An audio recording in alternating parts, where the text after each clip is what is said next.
जादू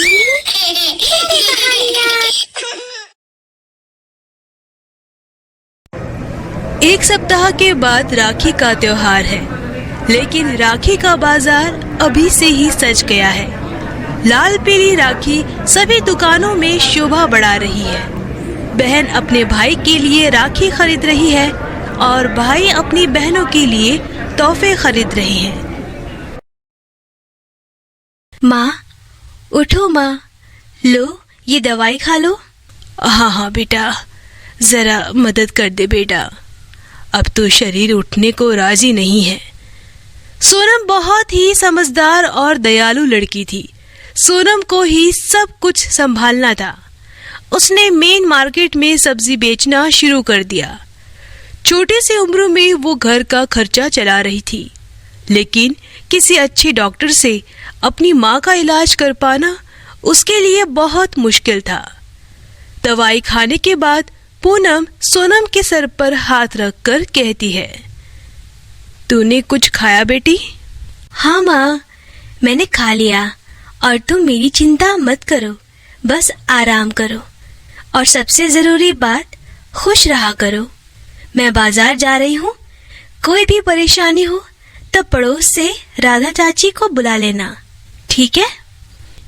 पूनम सोनम को एकटक देख रही थी और अचानक रोने लगी। सोनम ने अपनी माँ के आंसू पोंछे और माँ से पूछा, माँ क्या हुआ? क्या सोचने लगी तुम? मुझे माफ कर दे बेटा, इतनी सी उम्र में तुझे कितनी मेहनत करनी पड़ रही है और मैं बस सारा दिन बिस्तर पर पड़ी रहती हूँ। काश तेरा कोई भाई होता तो आज हमारी ये हालत नहीं होती। ये कैसी बातें कर रही हो माँ? तुम बीमार हो, इसीलिए कुछ नहीं कर पा रही हो। और मेरा भाई होता तो वो भी यही करता जो मैं कर रही हूँ। जो है सब अच्छा है। अब तुम आराम करो, मैं चलती हूँ, ज्यादा सोचना मत।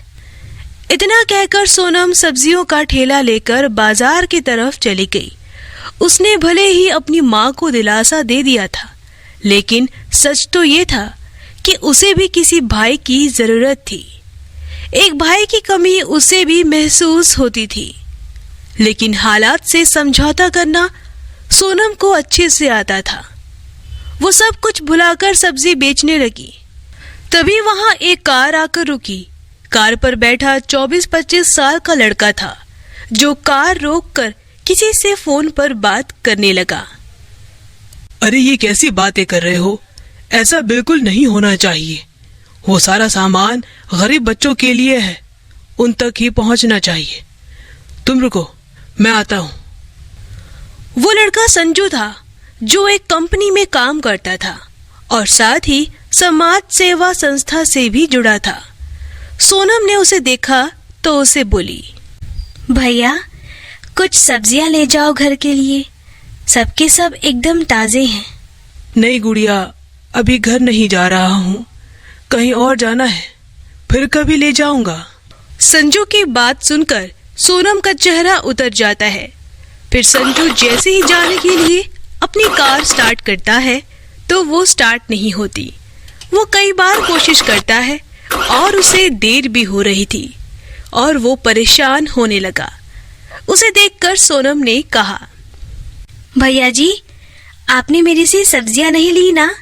तो देखो, आपकी गाड़ी भी बुरा मान गई। लेकिन आप चिंता मत करो, आप 2 मिनट रुको, मैं किसी को जानती हूँ जो आपकी मदद कर सकता है।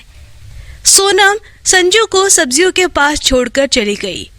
कुछ ही देर में वो अपने साथ एक मैकेनिक को ले आई, जिसकी दुकान पास में ही थी। लो भैया, ये है मैकेनिक और ये आपकी गाड़ी ठीक कर देंगे। संजू मुस्कुरा देता है। मैकेनिक अपने काम पर लग जाता है। फिर संजू सोनम से कहता है, गुड़िया, तुम्हारा बहुत बहुत शुक्रिया। तुम मदद नहीं करती तो पता नहीं कितनी देर लग जाती। वैसे पापा कहाँ है तुम्हारे? और तुम्हारा नाम क्या है? मेरा नाम सोनम है और मेरे पापा वो तो भगवान जी के पास चले गए कई साल पहले। ओह, और तुम्हारी माँ और कौन है तुम्हारे घर में? बस माँ और मैं। माँ भी बहुत बीमार है, वो तो बिस्तर से उठ भी नहीं सकती। अरे, तो तुम रोज यहाँ अकेले ही सब्जियाँ बेचती हो? तुम्हारी मदद के लिए कोई नहीं है? कोई भी नहीं है मेरी मदद करने के लिए। आप ही कर दो मेरी मदद। कुछ सब्जियां खरीद लो। 4 घंटे हो गए यहाँ खड़े खड़े। आज तो बोनी भी मुश्किल लग रही है। रक्षाबंधन आने वाला है। सोचा था सब्जियां बेचकर जो पैसे मिलेंगे उनसे खूब राखियां ले आऊंगी और उनसे खूब कमाई भी हो जाएगी। और फिर मैं। फिर क्या? बताओ गुड़िया, क्या करना चाहती हो पैसों से? भैया, मैं अपनी माँ को पहले जैसे चलते फिरते देखना चाहती हूँ। मैंने सोचा था कि अगर थोड़ी कमाई हो जाएगी तो उन्हें अच्छे डॉक्टर के पास लेकर जाऊंगी। इतना कहकर सोनम रोने लगती है। इतने कम उम्र में सोनम में इतनी समझदारी देखकर संजू दंग रह जाता है। वो मन ही मन सोनम की मदद करने का फैसला करता है। वो सोनम की सब्जियों को देखता है और कहता है, अरे, मैं तो भूल ही गया था। मैं समाज सेवा संस्था से भी जुड़ा हूँ। वहाँ कल गरीब बच्चों को खाना खिलाने वाले हैं। तुम रुको जरा। संजू किसी को फोन करता है और कुछ देर बात करने के बाद सोनम से कहता है, चलो गुड़िया, हो गया तुम्हारा काम। तुम फटाफट पैसे जोड़ो और मुझे बताओ। अभी थोड़ी देर में एक लड़का आएगा और तुम्हारी सारी सब्जियां लेकर जाएगा। अरे वाह भैया, आपका बहुत बहुत शुक्रिया। आपने तो मेरी बहुत बड़ी मदद कर दी। अरे नहीं गुड़िया, सब्जी तो कहीं ना कहीं से खरीदनी ही थी, तो तुमसे ले ली। वैसे खुश तो हो ना तुम? बहुत खुश हूँ भैया। अब आप देखना, एक से एक राखी खरीद कर लाऊंगी और उन्हें बेचकर खूब पैसे कमाऊंगी। फिर सब अच्छा हो जाएगा। खुश रहो, खुश रहो। अच्छा, ये लो पैसे।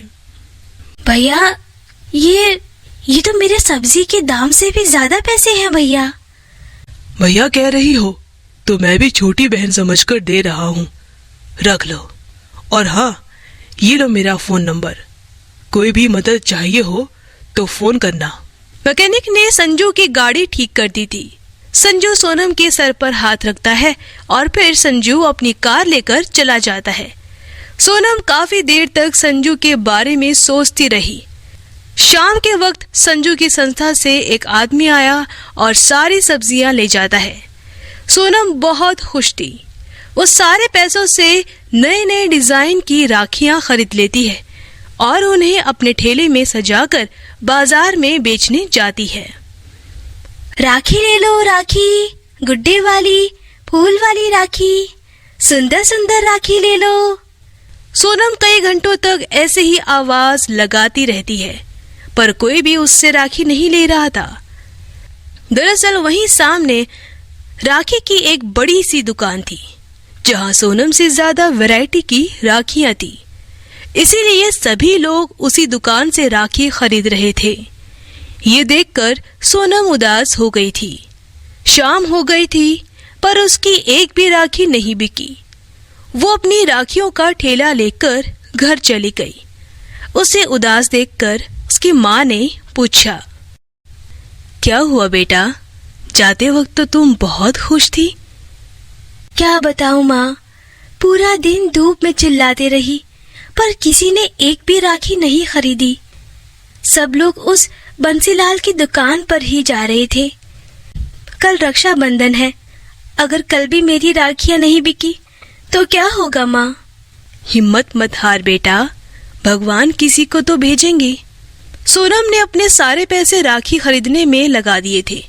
अब तो उसके पास बेचने के लिए सब्जियां भी नहीं थी और ना ही वापस सब्जियां खरीदने के लिए पैसे थे। अगले दिन वो वहीं अपनी राखियां लेकर बाजार पहुंची। एक दो लोगों ने उसकी राखियां देखी, पर खरीदी नहीं। दोपहर हो गई थी। सोनम का सब्र टूटता जा रहा था। तभी उसने सामने से संजू को आता देखा। अरे भैया, आप कैसे हो? अरे गुड़िया, मैं अच्छा हूँ। तुम्हारी राखी देखने आया हूँ और खरीदने भी। अच्छा भैया, ये देखिए, ये राखी कितनी सुंदर है, फूल वाली। सोनम खुश दिखने की कोशिश तो कर रही थी, पर संजू उसका चेहरा देखकर सब समझ गया था।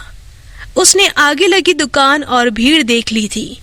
उसे समझते हुए देर नहीं लगी कि सोनम के लिए राखियां बेच पाना कितना मुश्किल था।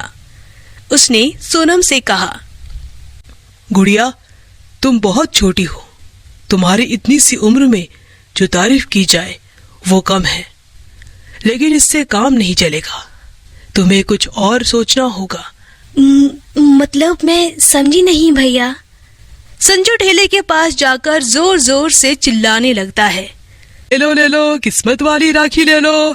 इसे खरीदोगे तो किस्मत बदल जाएगी, हर मुश्किल दूर भाग जाएगी। भाई की कलाई पर बंधेगी ये राखी, उसकी उम्र 100 साल की हो जाएगी। ले लो। संजू की पर्सनैलिटी बहुत अच्छी थी। लोग उसे राखी बेचते देख पहले ही चौंक गए थे। संजू के बुलाने का तरीका भी मजेदार था। लोग उसके पास आने लगे। सोनम उन्हें राखियां बेचती है और संजू इसी तरह मजेदार बातें करके लोगों को आकर्षित करता रहा। कुछ ही देर में सोनम की सारी राखियां बिक गई। ये देखकर संजू बहुत खुश हुआ। फिर उसने सोनम से कहा, देखा गुड़िया, ऐसे बेचते हैं सामान। सारी राखियां बिक गई तुम्हारी। नहीं भैया, सारी नहीं बिकी। मैंने एक राखी बचा कर रखी है।